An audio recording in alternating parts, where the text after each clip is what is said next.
कि नादान बनी। पढ़े में माई हमर लागे नहीं मानवा, एही से उठैनी नहीं कॉपिया कलमवा। मारेला ताना लोगवा सुनीला रोजाना की हरान बनी। माई सरस्वती दे दी हमरा के ज्ञान कि नादान बनी।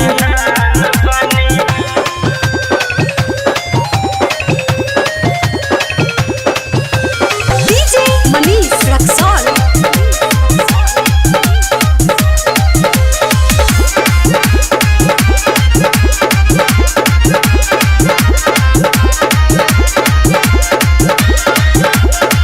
दिल में बसवले बानी मैया, आशा पुरैबू हमर कहिया।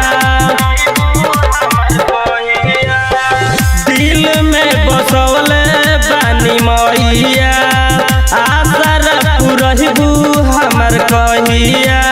एक बेरी सुन ले तू बेटा के पुकार की परेशान बानी। सरस्वती दे दो हमरा के ज्ञान कि नादान बनी।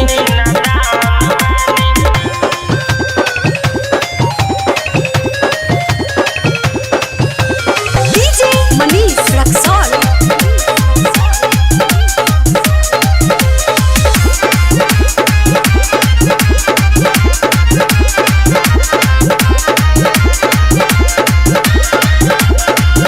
देवियों के हई रउआ देवी, नजरी से मन जीत के देवी।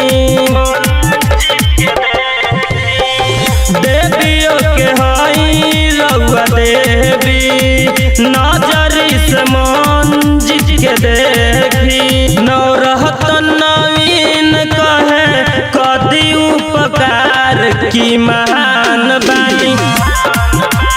माई सरस्वती दे दी हमरा के ज्ञान कि नादान